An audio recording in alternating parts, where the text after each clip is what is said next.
بسم الله الرحمن الرحيم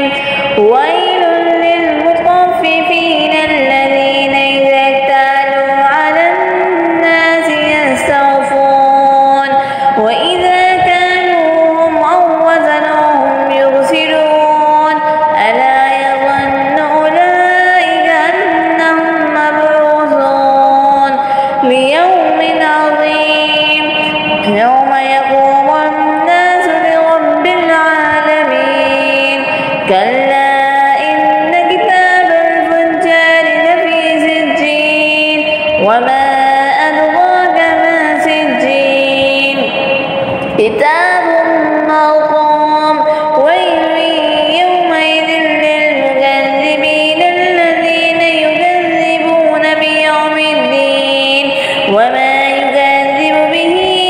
إلا كل معتد أثيم إذا تتلى عليه آياتنا قال أساطير الأولين كلا بل ران على قلوبهم ما كانوا يكسبون كلا إنهم عن ربهم يومئذ لمحجوبون ثم إنهم لأصحاب الجحيم ثم يقال هذا الذي كنتم به تكذبون كلا إن كتاب الأبرار لفي عليين وما أدراك ما عليون كتاب مرقوم يشهده المقربون إن الأبرار لفي نعيم على الأرائك ينظرون تعرف في وجوههم نضرة النعيم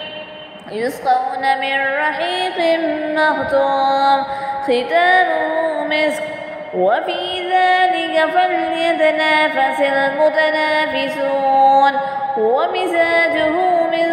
تسنيم عينا يشرب بها المقربون إن الذين أجرموا كانوا من الذين آمنوا يضحكون وإذا مروا بهم يتغامزون وإذا انقلبوا إلى أهلهم انقلبوا فكهين وإذا رأوهم قالوا إن هؤلاء لضالون وما أرسلوا عليهم حافظين فاليوم الذين آمنوا من الكفار يضحكون على الأرائك ينظرون هل ثوب الكفار ما كانوا يفعلون صدق